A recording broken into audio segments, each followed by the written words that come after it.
essa nossa aula, primeira aula, com o tema de teologia sistemática. A teologia sistemática ela é um complemento dentro das matérias que os irmãos já estudaram, e até mesmo na primeira aula, quando a gente falou sobre a definição da teologia, né? Aqui nós temos algumas terminologias que são importantíssimas para a gente conseguir definir o conceito, que vai falar sobre a teologia, né? A teologia, dentro do termo que nós estamos estudando, dentro daquilo que nós estamos vendo, e daquilo que os irmãos já viram também na primeira aula, né, do seminário do médio, alguns alunos não estudaram ainda, mas vão estar passando por essa matéria. A teologia ela é dividida em duas partes, mas quando a gente vai olhar a definição das palavras que nós temos para a nossa língua portuguesa, nós precisamos ter a perspectiva e a percepção de quê? Que essas terminologias bíblicas elas têm uma definição não apenas para a linguagem do português que nós conhecemos, mas ela tem uma definição grega. Então, teologia, dentro da derivação, dentro do termo dessa palavra, quer dizer o quê? Theos, que significa Deus, e logia, que significa discurso ou estudo, ou até mesmo doutrina.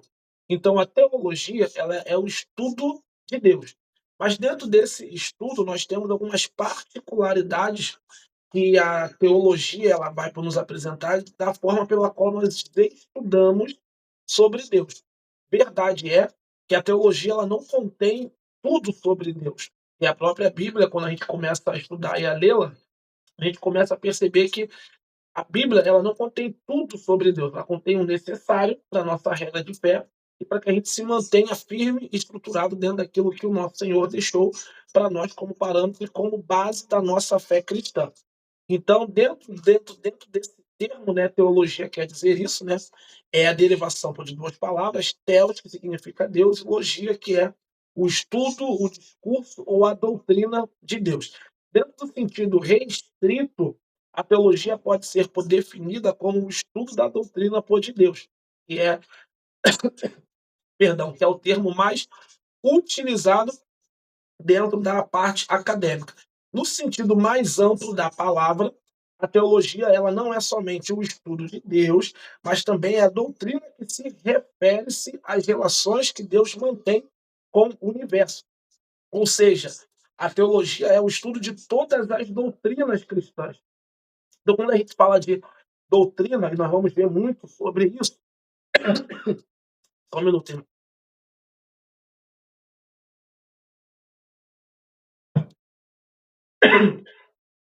Vamos lá, bora dar pra ir. Dentro do sentido mais amplo, a teologia ela não é somente o estudo de Deus, mas também a doutrina que se refere a essa relação que Deus tem, né, com o universo como um todo. Então, a teologia ela vai estudar todas as doutrinas da nossa fé cristã. Quando fala de universo, fala de todos os outros pontos que a gente vê dentro da Bíblia que se atribuem-se a Deus. Então, a teologia sistemática ela não é apenas uma definição de quem é Deus, mas é a forma como nós estudamos o nosso Deus. No campo do estudo da teologia, nós temos algumas aplicações dentro desses conceitos, que são, tem aí a teologia prática, que é um dos pontos até que nós já definimos, né? Os alunos que já estão aí desde o início, mas aqueles que ainda não fizeram a primeira matéria vão ter essa concepção. A teologia bíblica, quando o seu conteúdo baseia-se principalmente nas Sagradas Escrituras e no Antigo Testamento, aqui a gente se aplica muito o que a gente chama de bibliologia, né? Que é o estudo da Bíblia que está dentro do campo prático é, do, da nossa teologia. A teologia exegética, que é o quê? É a palavra grega que significa sacar ou extrair. Então, quando a gente fala de exegese bíblica, é o conceito de nós extrairmos do texto aquilo que ele quer nos demonstrar. Enquanto a martologia, não, perdão, a hermenêutica bíblica, nós absorvemos ferramentas da forma pela qual nós precisamos entender e compreender as Sagradas Escrituras, a exegese bíblica ela tem a finalidade de trazer a extração daquilo que o texto, de fato, ele tende a nos apresentar. A teologia sistemática, né, que aí vai entrar o que nós estamos estudando nesse mês agora, trata-se do estudo da fé cristã exposta de forma lógica, sistemática e ordenada. Então, isso nada mais e nada menos é o quê? Que dentro do estudo da teologia sistemática, nós iremos estudar os principais as principais doutrinas bíblicas, tá, de forma ordenada, de forma sistemática e de forma lógica. Porque quando a gente fala assim: "Ah, eu vou estudar a Bíblia", tá bom. Quando a gente fala sobre Deus, fala sobre Cristo, fala sobre os anjos. Na Bíblia, isso tem uma organização. E essa organização dentro desse estudo, ele parte do que nós chamamos de teologia sistemática. Quando a gente quer estudar os textos, partes a parte, para extrair dele o que de fato ele está querendo nos apresentar, isso chama de teologia exegética. Quando a gente quer estudar a Bíblia dentro de um conceito que a gente consiga definir, biblicamente falando, né, os principais pontos como o que é Novo Testamento, Antigo Testamento, quais são os livros que estão no Antigo, quais são os livros que estão no Novo Testamento, isso aí chama de teologia bíblica. Quer dizer, como que a Bíblia ela surgiu, quando que ela foi escrita pela primeira vez. Então, esse campo de estudo é chamado de teologia bíblica. Quando nós queremos termos uma compreensão mais histórica, né? Isso aí é chamado de teologia histórica, que é o quê? Ela se refere-se ao estudo da história sobre a doutrina cristã, isto é, o desenvolvimento da doutrina cristã através da história da Bíblia. Então, exemplo, se a gente fosse estudarmos hoje a teologia histórica, nós teríamos que pegar o Antigo Testamento, pegar todos os livros históricos para poder estudar como que a fé, como que a composição, né, da projeção de Deus para a vinda do seu filho, ela foi por se desenvolvendo. Teríamos que estudar a história do povo judeu para nós entendermos como que essa nação ela surgiu, quando ela se tornou de fato um estado em 1949, como que a igreja ela foi crescendo, foi se desenvolvendo até chegar dentro dos nossos dias. Isso é chamado de teologia histórica, que está dentro de uma doutrina chamada eclesiologia, que é a doutrina da igreja. Então, existe uma matéria que ela é dedicada apenas a estudar a história, não só da igreja, mas também a história bíblica como um todo. E a teologia contemporânea, que trata-se do estudo das verdades bíblicas atemporais, de maneiras a torná-las compreensíveis ao homem dos nossos dias, que é a teologia mais contemporânea, né? É quando nós conseguimos trazer a história do passado para o novo, tá? Mas sem perder a essência primária e principal das Sagradas Escrituras. Então, dentro do campo de estudo da teologia, esse campo ele pode ser estratificado, ele pode ser montado, ele é montado, é melhor dizendo, dessa forma: teologia prática, teologia bíblica, teologia exegética, teologia sistemática, teologia histórica e teologia contemporânea. No nosso caso aqui, nós só vamos nos ater à teologia sistemática. Vocês avançando de nível, né, saindo do básico para o médio, aí nós vamos entrar em todas as outras etapas aqui que envolvem o campo do estudo da teologia. Até aqui alguma dúvida? Vocês querem perguntar algo? Podemos avançar? Amém. Então vamos lá. A teologia sistemática dentro do seu conceito, tá? É perfeitamente óbvio, como eu coloquei aqui, crer que Deus inspirou os autores sagrados a escreverem as Sagradas Escrituras. Então, quando nós lemos a Bíblia, a primeira definição que a gente precisa ter e a primeira compreensão é que cada livro que tem ali, cada autor que escreveu ou relatou algo nas Sagradas Escrituras, eles foram inspirados por Deus, tá? É, Pro- e, Para botar aqui, foram inspirados por Deus a escrever as Sagradas Escrituras.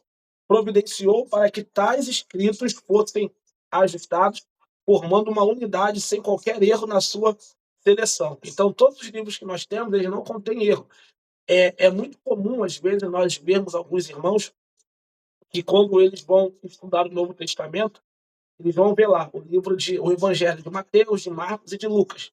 E quando a gente vê esses evangelhos, né, é bem comum nós encontrarmos particularidades de escritas e de relatos de fatos entre cada um desses evangelhos, sendo o evangelho de Mateus, seja o evangelho de Marcos, seja o evangelho de Lucas, o evangelho de João. Mas cada um ali dos escritores, eles tiveram uma perspectiva de visão diferente, mas mantendo a centralidade todo o tema principal que eles queriam passar. Então, quando a gente vai estudar o Evangelho de Mateus, Mateus ele teve uma característica de escrever mais o seu Evangelho para os judeus. Então, a gente vai ver que na escrita desse Evangelho, nós vamos ter algumas línguas ali, que, como o grego, o aramaico, e o hebraico, né? O hebraico e o aramaico é uma língua mais materna, dos judeus. E quando essa língua ela aparece no Novo Testamento, sempre quando ela aparece, a perspectiva que tem ali é que a pessoa que está escrevendo e relatando, ela está direcionando aquela escrita para um grupo de pessoas que já teria a familiaridade com aquele tipo de linguagem. Então, uma coisa bem interessante que a gente percebe é que quando a gente vai ver o Evangelho de Mateus, Mateus ele tem a preocupação de descrever a genealogia de Jesus, que é muito diferente de Lucas, de Marcos e de João, que não se preocupa com isso. Quando a gente lê o Evangelho de João, a gente vê que João ele vai dar características sobre a família de Zacarias, a família de João Batista, que foi Zacarias, Isabel, como que foi a projeção do nascimento de Zacarias pela familiarização não, mas pelo conteúdo do livro. Enquanto Mateus estava mais preocupado em escrever os seus relatos para os judeus, Lucas tinha mais a preocupação de escrever os seus relatos para os romanos. Então, assim, nenhum e nem o outro estava tentando quebrar ou anular aquilo que o outro havia escrito, mas manter a centralidade principal daquilo que queria ser passado, tá? Isso quer dizer o quê? Que a Bíblia ela não contém erro. Por mais que os 4 evangelhos tratem do ponto central, é de Cristo, mas cada um vai ter uma perspectiva de visão da escrita diferente, um não anula o outro. Isso quer dizer que a Bíblia ela não se contradiz dentro dos seus escritos. Vale lembrar também que a Bíblia não está escrita, melhor dizendo, tá? Em ordem cronológica, mas em ordem de fato. Tá? A igreja primitiva tinha 3 requisitos para que um livro do Novo Testamento fosse reconhecido como o cano sagrado, que é o quê? Pra que aquele livro ele tivesse a centralidade e fosse autenticado para poder ser uma base fiel para a doutrina cristã, para os irmãos e para os crentes daquela época e para aqueles que o livro seria alcançado. Primeira base, ou então, o primeiro reconhecimento dentro desse requisito tinha que ter a autoridade apostólica. Segundo, o livro tinha que ter sido escrito por um apóstolo ou por alguém que tivesse sido um dos seus discípulos direto. É tanto que Marcos, ele não era discípulo de Jesus, mas ele escreve o Evangelho de Marcos. Mas o Evangelho de Marcos, para Marcos ele escrever e relatar, ele teve a supervisão de Pedro. Então, quando a gente começa a estudar os livros da Bíblia de forma sistemática, a gente começa a ver esses parâmetros dentro dos nossos estudos. Então, Marcos não era discípulo, mas ele teve a supervisão de Pedro para poder estar relatando e escrevendo. A mesma coisa é Lucas. Lucas não era discípulo, mas Lucas ele escreve o evangelho que leva o seu nome e escreve também o livro de Atos. Quando Lucas escreve o livro de Atos, Lucas ele acompanhou Paulo, que foi ele não andou com Cristo, porém Paulo ele foi vocacionado por Cristo, e no primeiro concílio, que foi o concílio dos apóstolos, que nós vemos lá no livro de Atos, Paulo vai defender a sua fé diante de Pedro e dos discípulos também. Então a gente vai ver que até Paulo, quando ele vai escrever as suas cartas e antes de iniciar o seu ministério diretamente, Paulo ele vai passar pela supervisão de Pedro. Pedro, que era o líder da igreja do primeiro século. Então a gente vai ver que levantou-se muitos questionamentos, né, acerca de Paulo, se Paulo realmente ele era um defensor da causa cristã. Muitos relatos foram chegando até Pedro. Paulo, em um determinado momento, teve que sair de onde ele estava e ir até por Jerusalém para poder fazer a defesa daquilo que Cristo havia vocacionado, para poder dar veracidade à obra que ele estava realizando. Então, quando a gente vai ver o livro de Atos sendo escrito, muitos pensam que foi um dos discípulos que escreveu o livro de Atos, quando na verdade quem relata o livro de Atos foi o doutor Lucas. Lucas, que era não apenas médico, mas também ele era arqueólogo. Então, muitas riquezas de detalhe que a gente vai ver do Novo Testamento, nós encontramos muito no livro do Evangelho de Lucas. Então, esses eram os três requisitos para que um livro do Novo Testamento fosse reconhecido como cano sagrado, que era ele precisava ter a autoridade apostólica, ele precisava ser escrito por um apóstolo ou por alguém que tivesse sido um dos seus discípulos. Mas eu acrescento aqui que, como Marcos, que ele não era discípulo, mas foi uma testemunha ocular, mas teve a supervisão de Pedro para poder estar escrevendo o seu evangelho, tá? A teologia sistemática é uma disciplina central no campo do estudo teológico que desempenha, né, um papel importantíssimo e fundamental na compreensão e a interpretação das Sagradas Escrituras. A teologia sistemática, qual é o papel que ela tem? É de juntar as principais doutrinas, que nós vamos falar um pouco delas ainda na aula de hoje, trazer uma roupagem doutrinária, tá, para a igreja do primeiro século e para nossas vidas também. Antes dessa aula aqui, os irmãos já tinham ouvido sobre algumas das doutrinas que eu falei aqui. Exemplo, quando a gente fala sobre Deus, existe uma doutrina que organiza tudo isso, que é a doutrina de Deus. Quando fala sobre Cristo, por exemplo, quem é Jesus? Quem foi o Cristo que morreu e ressuscitou pela nossa vida? Ah, quais são os principais atributos que envolvem a doutrina de Cristo?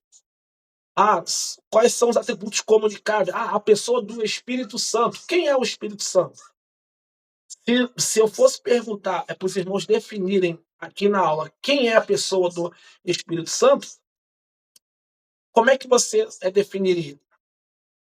Quer ver um exemplo prático e taxativo sobre a importância de nós conhecermos e termos o ensino cristão e sabermos da importância da teologia sistemática? O próprio Jesus, certa vez, quando ele estava dando um dos seus sermões para os seus discípulos, ele começou a apertar o povo e o sermão começou a ser muito duro, né?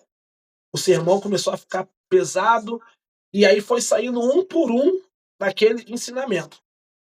Jesus olha para os discípulos e pergunta para eles: uns dizem que eu sou João Batista, outros dizem que eu sou Elias, mas vocês, o que vocês têm a dizer sobre o meu respeito? Naquele momento, Jesus estava perguntando para eles o seguinte, tá? É muito legal quando você escuta a definição de outras pessoas sobre quem é Cristo. Agora, o problema é quando você tem que definir e defender quem é ele. Aí é onde entra a doutrina de Cristo, né? Cristologia. Quem é Jesus? Quais foram as principais atividades que Jesus desempenhou quando estava em vida? Ele veio só para morrer pela nossa vida? Qual era o propósito dele ser crucificado? A crucificação, ela era um tipo de morte que causava o que para a família da pessoa que passava por esse tipo de processo? Então, existem vários conceitos acerca de Cristo que muitas das vezes não são ditos, não são falados na escola bíblica dominical por conta de tempo, mas que quando a gente estuda sistematicamente, nós aprendemos. Exemplo, uma pergunta que é bacana e faz os irmãos pensarem. Jesus ele ficou morto 3 dias, né? No terceiro dia ele ressuscitou. Se a gente for contar os dias, Jesus ele morreu na quinta ou na sexta-feira?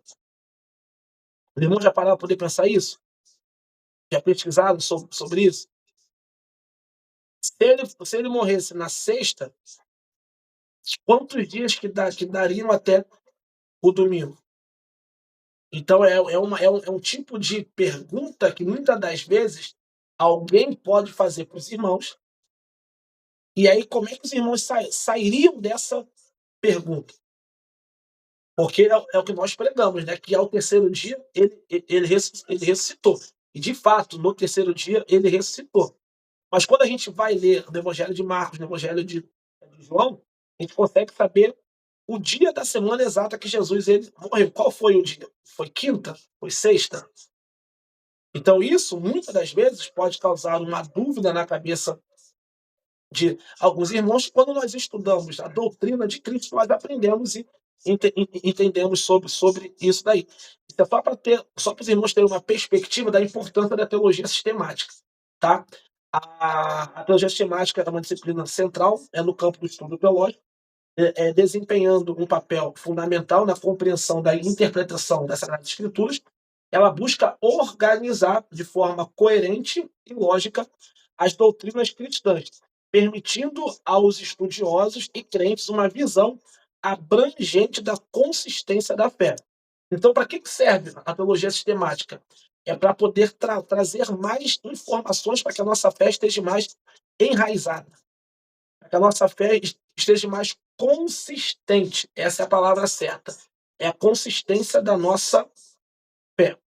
Se eu perguntasse para os irmãos aqui, aí vocês podem abrir o áudio para poder responder. A Bíblia diz assim: após a morte segue-se a juízo de Deus.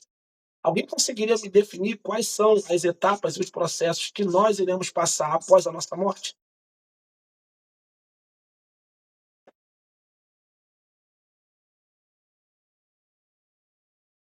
Quem consegue?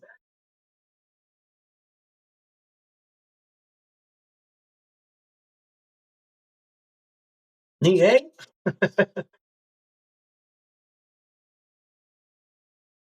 Não precisam ficar com vergonha.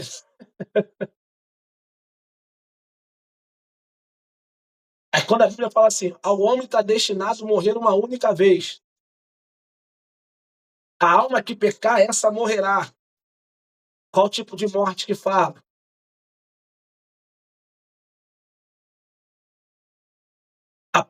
Após a nossa morte, como é que é feito o desmembramento? Corpo, alma e espírito. É a separação do corpo e espírito? Separação do corpo do espírito. Então, essa aí é uma etapa do processo. Mas após a nossa morte, exemplo, o espírito ele vai para onde? A morte física, morte física. O espírito ele vai para onde? A alma vai para onde? O que acontece com a matéria? Para isso existe uma doutrina que nós estudamos dentro da teologia, para que a gente possa ter essa compreensão, não para que a gente tenha medo, né? Porque quando fala de morte, todo mundo fica assim: meu Deus do céu, misericórdia. Mas a Bíblia fala que Deus tem prazer na morte do justo, o justo, porque ele sabe que o justo vai estar com ele. Agora o ímpio é diferente. Quem morre sem Jesus tem um outro caminho aí, que é um caminho de tristeza, separação eterna da presença de Deus. Mas só para poder trazer um start para os irmãos e dar uma luz acerca disso, né? Quando a gente morre, a nossa matéria volta para o pó, o nosso espírito volta para Deus, e a alma ela segue-se dois caminhos: ou é o céu, ou é o inferno. Que no caso, né, não é o inferno por literalmente, mas é um local intermediário de tormento chamado Hades ou Sheol, né, no grego ou no hebraico. A alma do injusto, quando morre, já fica sendo atormentada, mas a alma do justo ela já vai para o paraíso. É tanto que Jesus ele falou para um dos ladrões da cruz, quando perguntou para ele: lembra de mim quando tu entrares no meu reino. Aí Jesus falou que hoje mesmo tu estarás comigo no paraíso. Então, o justo, quando ele morre, a alma dele já vai para o paraíso, aguardando um outro estágio, né? Que é uma outra etapa após a morte. Após a morte. Então, existe uma doutrina para isso, que é chamada soteriologia, que é a doutrina da salvação, que a gente aprende sobre cada um desses estágios. Tá? Por que eu sou salvo? Como é a obra de ser salvo? Eu vou falar um pouco disso mais para frente, mas só para os irmãos terem a perspectiva. Às vezes a gente lê isso na Bíblia Sagrada e passa, às vezes, é despercebido. Mas ali está sendo fundamentada uma doutrina especificada para aquele tipo de assunto, que é após a morte. Só para os irmãos terem noção, a maior a preocupação de Paulo, quando ele colocou Timóteo, quando ele colocou outros homens para poderem serem líderes da igreja que ele passou, foi de defender a igreja contra as falsas doutrinas, né, que a gente vai falar um pouco mais para frente. Havia assim um grupo de pessoas que era chamado de gnosticismo, que eles pregavam e falavam que Deus não estava preocupado somente, que Deus estava preocupado só com o teu coração. Você podia fazer aquilo que você quisesse com a tua carne, com a sua vida, que naquele grande dia você conseguiria ser salvo. Aí quando a gente vai ver, quando Paulo escreve a sua carta à igreja de Tessalônica, né? 1 Tessalonicenses, capítulo 5, versículo 23. Paulo vai falar assim, ó: preservei íntegros até o dia da vossa redenção, o vosso espírito, a vossa alma e o vosso corpo. A integridade, manter em separação, em santidade, né? Porque a palavra santificação é ser separado. Então, quando fala que alguém tem que ser santo, não é ser santo somente nas vestimentas, porque tem muita gente que é santo com veste, mas o coração é impuro, a mente é impura, não é tratado pelo fruto do espírito. Então tem uma roupagem exteriótica, mas interiormente a pessoa não é transformada. Então a santidade, ela vem de separação. É o quê? Você entender que a sua vida é separada e, além de ser separada, tem que ser moldada pelo Espírito Santo. Então, Paulo fala que a integridade da nossa vida tem que ser por completa, não apenas por uma metade ou por uma única etapa, tá? Então, a doutrina sistemática ela tem essa finalidade de juntar e de dar uma clareza, tá? Permitindo um estudo mais consistente, mais abrangente da nossa fé, tá bom? A Bíblia ela é a autoridade máxima que se tem. Quando se fala de teologia sistemática, nós precisamos ter esse conceito na nossa mente. A Bíblia ela é a autoridade máxima. Com isso, queremos dizer que a Bíblia ela é a autoridade infalível, perfeita, completa e final, e ela é a palavra final de Deus. Tá? A única autoridade infalível para nós. Não existe outra autoridade. Exemplo, todos que estão aqui são estudiosos da Bíblia. E eu aconselho aos irmãos e às irmãs comprarem livros auxiliares para que deem a vocês uma clareza muito maior. Exemplo, vocês estão vendo aqui atrás de mim? Isso aqui é a minha mini biblioteca. Tudo isso aqui é livro que eu tenho, que me ajudam desde lá do meu início, do meu estudo até hoje. Eu, como professor, não paro de estudar. Eu leio livros auxiliares, tenho fonte de consulta para poder aprimorar o meu conhecimento, participo de simpósios, tudo isso para poder ter uma abrangência muito maior do meu conhecimento. Mas nenhum desses livros aqui, ele sobrepõe a autoridade da Bíblia. Nenhum deles, nenhum deles. Nenhum livro que os irmãos possam comprar, ele vai sobrepor a autoridade da Bíblia. A Bíblia sempre será, ela é a autoridade máxima. Então não tem aluno de teologia que não lê a Bíblia. Ah, pastor, eu vi aqui um mentor no YouTube, um estudo no YouTube maravilhoso, excelente. Amei, mas esse estudo não sobrepõe a autoridade da Bíblia. Até porque tudo aquilo que a gente lê, estuda ou medita precisa passar pelo crivo da Bíblia. Jesus falou: conhecereis a verdade vos libertará. O próprio Cristo falou: se vós estiverdes em mim e as minhas palavras estiverdes em vós, olha a condição. Então, tudo aquilo que eu estudo, tudo aquilo que eu absorvo, eu preciso ser igual aos crentes de Bereia. Eu preciso validar aquilo que eu estou lendo dentro de um artigo, dentro de qualquer estudo, na Bíblia, pô. Mas como é que eu vou validar se eu não leio a Bíblia? Vocês são seminaristas, vocês precisam, por regra, tirar pelo menos 10 minutos para vocês estudarem a Bíblia. Tá? Ler a Bíblia é uma coisa, estudar a Bíblia é totalmente diferente. Ler, eu passo o capítulo e vou lendo. Pastor, como é que eu estudo a Bíblia? Exemplo, vamos pegar aqui o Evangelho de Mateus, o Evangelho de João, perdão, Evangelho de João, capítulo de número 4, que vai falar sobre a mulher samaritana. Não, por melhor, Evangelho de João 3, que é o encontro de Jesus com Nicodemos. É uma passagem mais fácil para a gente poder trazer uma definição. E um dos diálogos que Jesus faz com Nicodemos, Jesus fala para Nicodemos assim: necessário vos é nascer de novo. Todo mundo conhece essa passagem. Aí Nicodemos, dentro de uma retórica, vai falar para Jesus assim: como pode eu, sendo velho, tornar a nascer, entrar dentro do ventre da minha mãe e voltar a nascer de novo? Ali havia um entendimento de uma linguagem. Enquanto Jesus estava falando de um nascimento espiritual, Nicodemos estava preso a um nascimento natural, porque é assim que funciona. O homem, quando ele não está próximo de Cristo, por isso que a Bíblia fala: quem é espiritual discerne tudo e de ninguém é discernido. Então, a Bíblia, ela não é simplesmente um livro de folhas, ela é um livro espiritual. Quando eu leio, o autor está do meu lado para poder trazer a clareza para aquilo que eu estou lendo e a revelação daquilo que eu estou lendo ali naquele momento. Então, dentro do estudo do capítulo 3, dentro desse diálogo de Jesus com Nicodemos, olha o que a gente começa a ver e a aprender. Enquanto Jesus estava falando de uma verdade espiritual, Nicodemos estava preso a uma mentalidade natural. Aí vem o plus dentro desse livro, quando Jesus vai falar: necessário vos é nascer da água e do Espírito. Jesus está falando ali de dois elementos de doutrina, tá? Primeiro, é a doutrina da salvação, que tem a ver com o batismo, e também tem a ver com o fruto do Espírito. Sendo que o segundo nascimento, que é através do Espírito, envolve uma doutrina dentro da teologia sistemática, que é pneumatologia, que é a doutrina do Espírito Santo. O que é nascer do Espírito? Qual é o nascimento do Espírito? Aí nós temos a aplicação do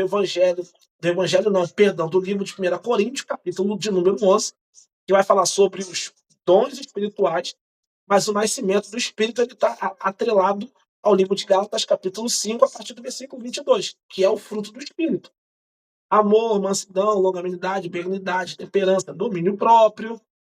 O nascimento que Jesus estava falando era qual? Nascimento pelas águas, batismo, confissão pública. Você precisa confessar a sua fé publicamente. Todo mundo precisa saber que você é crente. Não existe crente 007 que fica dentro de casa e ninguém sabe que ele é cristão. Segundo nascimento pelo fruto do Espírito. Então, o crente ele tem que ter dentro dele o fruto sendo gerado. Amor, longanimidade, benignidade, temperança, domínio próprio. Não existe esse negócio de crente. Eu sou crente aqui, mas pisa no meu calo que vai ver o que vai acontecer. É crente que não é nascido de novo. Crente que não tem temperança, não tem domínio próprio. Tudo que vem fala, não pensa, não raciocina. Eu falo mesmo, nasci assim, não tem essa. Crente que é nascido de novo, é nova criatura, ele pensa antes de falar. O que ele fala pode gerar vida ou dar morte. Pastor, isso não é bíblico. Lá no livro de Tiago diz: a língua, um pequeno membro, tem o poder de colocar fogo numa cidade ou não. E Tiago fala que as nossas palavras têm poder. Então, o crente que não tem temperança e domínio próprio e fala por falar, ele amaldiçoa muitas das vezes a casa dele, a família dele, o emprego dele. Quer ver um exemplo? Esse trabalho não presta. Meu Deus, que saco dentro dessa casa, nada dá certo. Então, essas palavras, você está profetizando o que não deve. E aí, será que você teve um novo nascimento? Porque às vezes ser crente por falar é uma coisa, agora crente para ser dominado, controlado, direcionado pelo Espírito é totalmente diferente. Então os irmãos conseguem ter a percepção que dentro de uma resposta de Jesus, olha quanto ensinamento e quantas doutrinas estão envolvidas só em uma retórica: nascer da água e nascer do Espírito. Nascer da água, batismo, beleza, tive confissão pública. E a segunda etapa? Aí a gente aprende, né, que o crente tem que passar pelas duas etapas: nascimento da água. Você se batizou, morreu para o mundo e nasceu para Deus. Glória! Agora tem a sua segunda etapa: ser moldado, porque se você não for moldado pelo Espírito Santo, o seu destino não é o céu, o seu destino é o inferno. E não tem para onde a gente correr, irmão. Não tem para onde correr. E se alguém quiser romantizar isso para poder pregar um outro evangelho, irmãos, é retirar a essência da palavra. Aí é onde entra a teologia exegética. Isso é uma teologia exegética. É quando você extrai o que de fato o texto está te apresentando. Eu não posso apresentar uma outra verdade que o texto não apresenta. Quando eu faço isso, eu estou tirando a principal essência do texto, tá? Mas vamos lá, porque isso aí já é uma aula para lá para frente, só estou antecipando alguns dos conceitos que os irmãos conseguem ver dentro do estudo da teologia sistemática. Mas no nosso caso aqui, nós vamos falar sobre os principais pontos da teologia sistemática.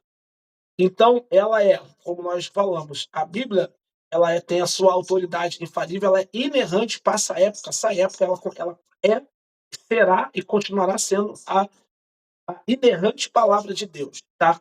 A Bíblia, ela é atual. Eu coloquei alguns versículos aqui, até no material que eu já mandei para os irmãos, estão esses versículos. Mateus 4, 24, 35, 1 Pedro 1, 25, Hebreus 4, 12, 9. Os irmãos podem consultar por lá depois. Ela é funcional, tá?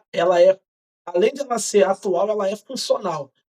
A palavra de Deus, ela é a mesma ontem, hoje e eternamente. Ela é funcional porque ela é viva, eficaz, mais penetrante do que qualquer espada é de dois gumes. Quando o livro se perdeu, quando o povo foi levado cativo para a Babilônia, aí a gente lê o livro de Esdras, e a gente vai ver que Esdras ele vai achar o livro novamente, né? O livro de Esdras, a gente tem Zorobabel que volta com parte do povo, que reconstrói o templo pela segunda vez. A gente tem aí, novamente, perdão, que reconstrói o templo pela primeira vez. A gente tem Esdras que vai achar o livro perdido, e Esdras, quando vai ler esse livro perdido no meio do povo, vai descer um grande avivamento. Joel 2 fala que nos últimos dias Deus derramaria do seu espírito sobre toda a carne, e sobre os velhos teriam sonhos, os jovens teriam visões. Em Atos, capítulo de número 2, a gente vê o derramamento desse espírito, que é a plenitude do Espírito Santo. E nos nossos tempos, quando a gente abre a poderosa palavra, o Espírito Santo ele enche o nosso coração, aquece o nosso coração. Por exemplo, eu estou aqui dando aula e eu estou sentindo a presença de Deus. Então, assim, isso é o que? É a funcionalidade da Bíblia. Ela é prática. Ela operou no passado, opera no presente, vai operar para no futuro também. Ela é contínua, ela tem a sua continuidade. É bem verdade que no nosso tempo, hoje, nós temos todos os 66 livros do campo sagrado organizado para que a gente consiga ter uma compreensão mais ampla. E eu digo, para nós que temos hoje essa Bíblia com uma amplitude maior, a nossa responsabilidade é muito maior com aquilo que nós estamos lendo, falando e apresentando. A sua unidade, ela possui 40 autores, passou por 16 séculos e é composta por 66 livros. Olha quantos séculos que a palavra do Senhor passou e ela permanece a mesma. A arqueologia moderna, ela não serve para poder quebrar a veracidade da Bíblia. A arqueologia, ela serve para testificar a veracidade da Bíblia. A ciência atual, ela não está aí para poder quebrar a veracidade da Bíblia. A ciência atual, ela testifica a veracidade que a palavra do Senhor tem. A sua predicidade e a sua cientificalidade. Então, a arqueologia, como eu disse, né, e a etnologia as comprovam, né? A ciência, ela cada vez mais que ela avança, ela comprova a veracidade das Sagradas Escrituras. Então, o que é uma doutrina, né? Porque quando a gente fala de doutrina bíblica, muitos confundem com usos e costumes, né? Com os costumes da igreja. A gente sabe que hoje nós temos uma ramificação muito grande de igrejas, né? E dentro dessas ramificações, nós temos igrejas que são pentecostais, neopentecostais, nós temos Assembleia de Deus, temos Batista, Metodista, Adventista, e cada uma dessas segmentações, tá? Essas são as mais tradicionais, mas temos outras que não levam esses nomes tradicionais, mas têm as suas extensões de atualidade no nosso século. Então, a doutrina bíblica, ela não tem nada a ver com costume de igreja. Costume de igreja é uma coisa, doutrina bíblica é totalmente diferente, tá? A doutrina bíblica é uma verdade fundamental ensinada na Bíblia. Na Bíblia.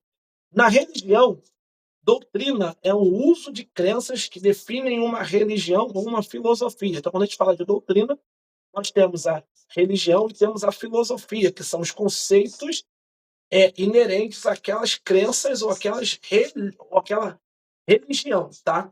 A doutrina cristã, ela é fundamentada na Bíblia. Então, quando a gente fala de religião, dentro dessa filosofia, nós temos outras religiões que não são cristãs, e tem a sua filosofia dentro desse conceito. No nosso caso, a doutrina cristã, tá? Ela é fundamentada na Bíblia. Ela é extraída das Sagradas Escrituras. Doutrina vem de uma palavra grega que significa ensino, tá? É a etimologia dessa palavra.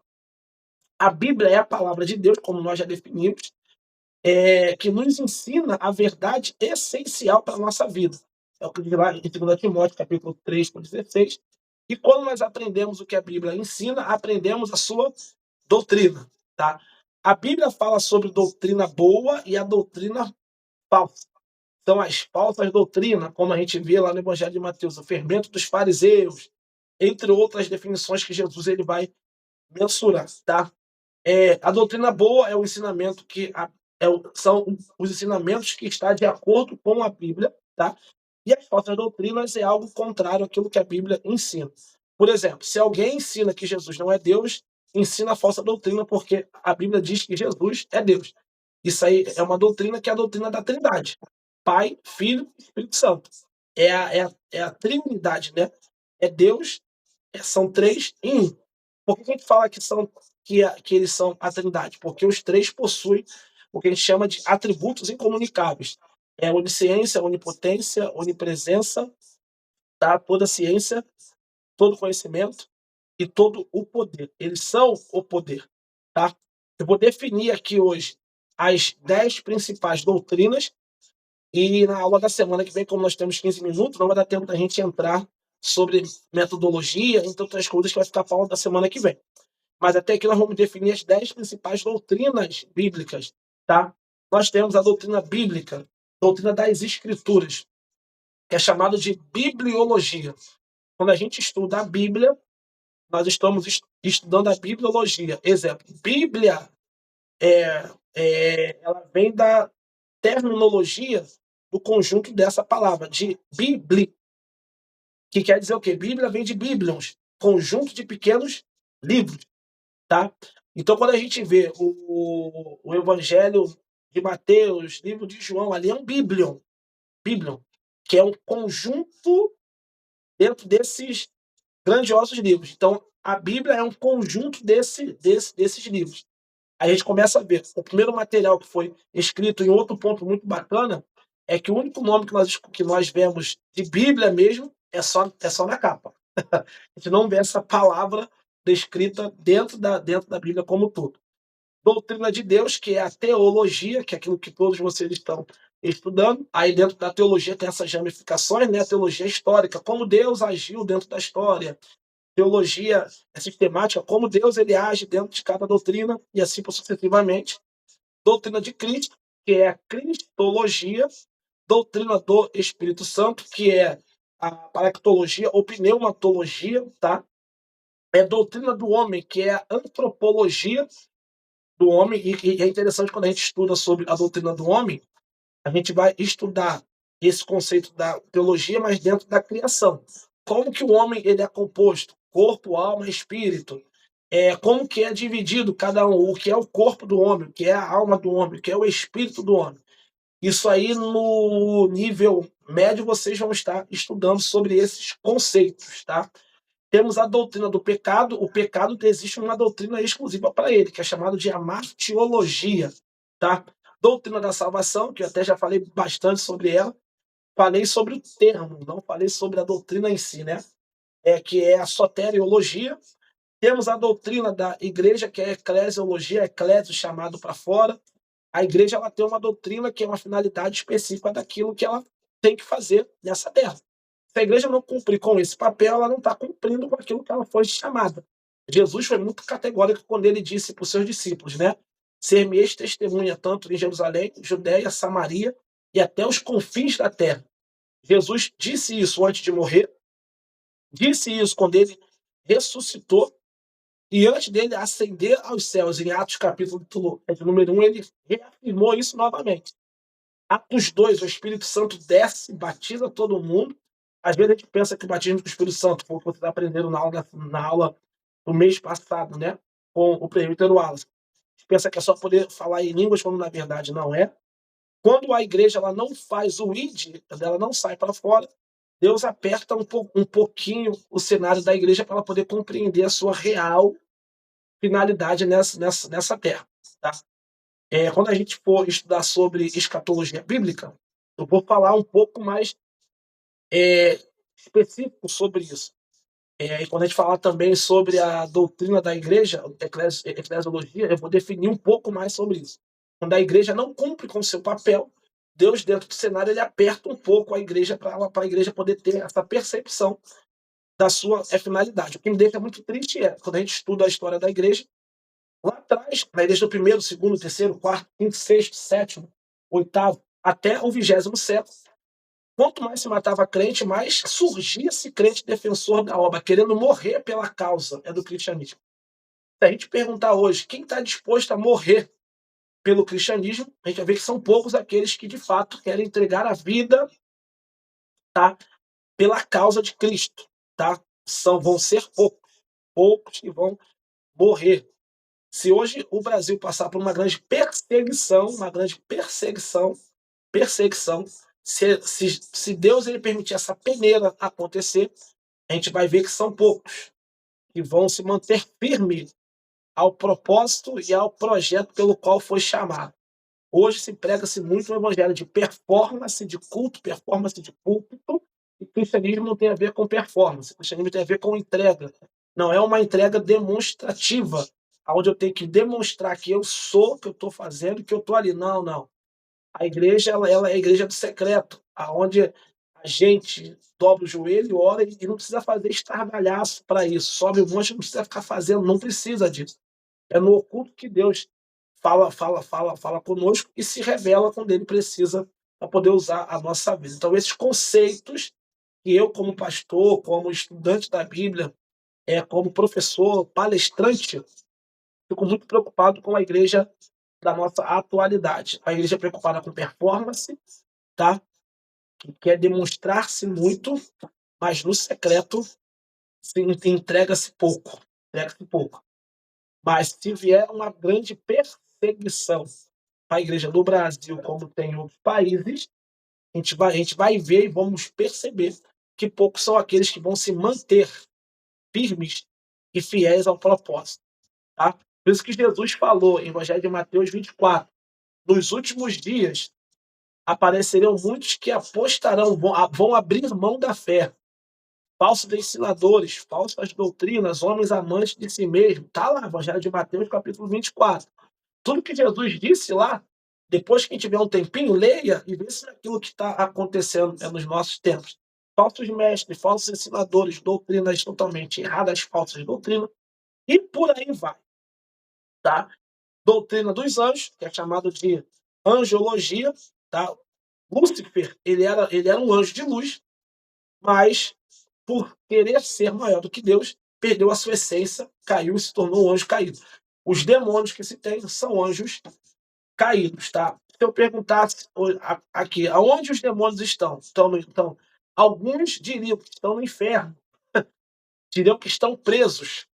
Se eu dissesse para vocês que os demônios estão soltos, que só existem 3 demônios que estão presos, que vão ser soltos no dia da grande tribulação.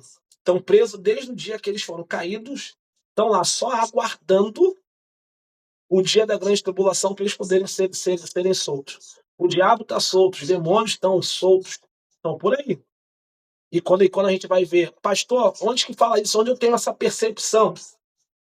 Livro de Efésios, Paulo vai falar o quê? Que a nossa luta não é contra a carne, nem contra o sangue, mas contra principados e potestades dos ar.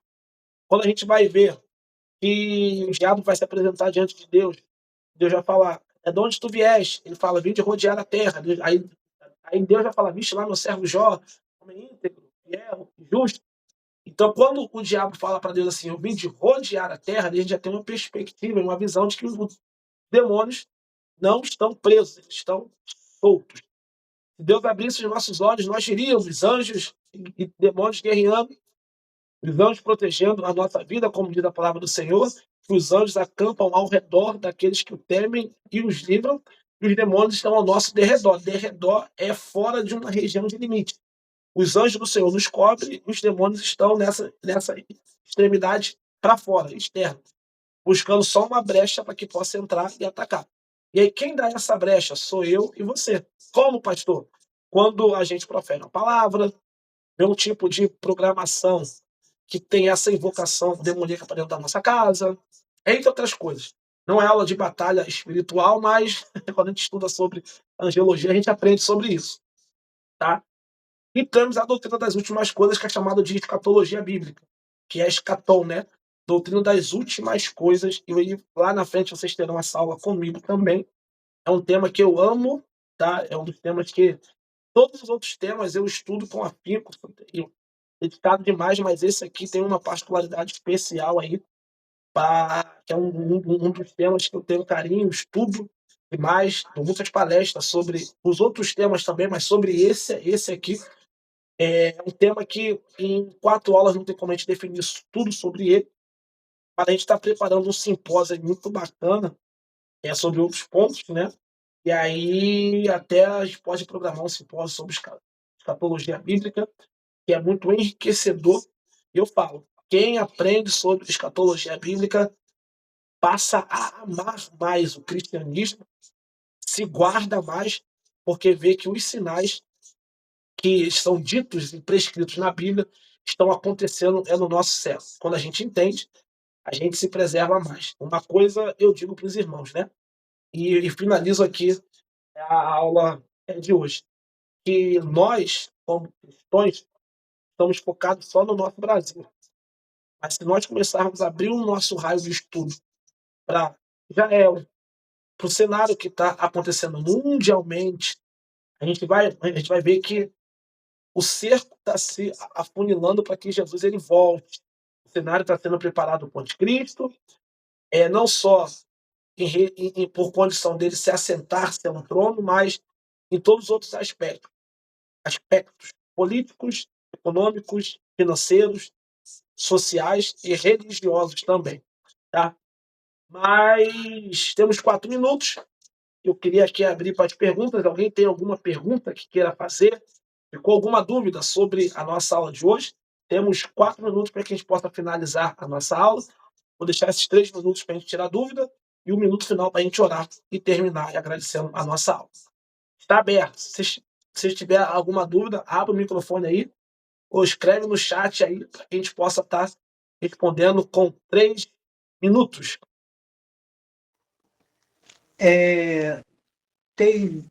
Se fala em 10 doutrinas, né? A gente vai estudar sobre cada uma delas? Então, essas são as principais doutrinas, né? Eu vou dar uma pincelada sobre cada uma, porque assim, não tem como a gente definir todas elas e ter um estudo mais, como é que eu posso dizer, mais sistemático e direto, por conta do tempo, entendeu? Nós já temos até na nossa grade, exemplo, doutrina do Espírito Santo, doutrina do pecado, doutrina da salvação e doutrina das últimas coisas, que é a escatologia bíblica. Já tem uma grade de estudo para essas. Como as Sim. outras não estão no médio, no básico, mas estão no médio, mas nessa matéria aqui eu só vou trazer uma clareza sobre cada uma para que vocês possam ter uma compreensão, mas a fundo mesmo nós vamos estudar um pouco mais lá para frente. Ah, entendi. Essa, Sara colocou uma pergunta no chat. Se você quiser abrir, Sara, o áudio aí poder falar, consegue? Eu queria perguntar sobre esse requisito que fala que para o livro ser introduzido no Novo Testamento, ele tem que ser canônico. Eu não entendi isso. Assim, a gente chama de cano sagrado, né? Cano sagrado é o quê? É, é, é aquele conjunto de livros. Exemplo, o Evangelho de Mateus, de Marcos ali é um cano, é um grupo de informações, tá? Que foram escritas e relatadas e que foram introduzidas dentro da Bíblia. Se nós pegarmos a Bíblia católica, nós vamos ter a quantidade de livros que nós temos aqui, tá? Mas teremos alguns outros livros que não foram considerados sagrados, não são considerados inspirados por Deus, entendeu? Como nós temos também os livros apócrifos, que são relatos que podem ser usados como históricos, mas não podem ser considerados como um livro sagrado. porque a grande quantidade daquilo que foi escrito ali está muito mais atrelado a uma perspectiva do homem do que uma inspiração direta por Deus. Então, os livros da Bíblia que nós temos, todos eles são considerados sagrados. No Novo Testamento, exemplo, para que a gente pudesse ter a validação do Evangelho de Mateus, de Marcos, de Lucas, para que os relatos fossem introduzidos, eles precisavam passar por aqueles crivos ali que nós falamos dos apóstolos. Entendeu? Mais alguma dúvida? Temos 1 minuto. Nós terminarmos.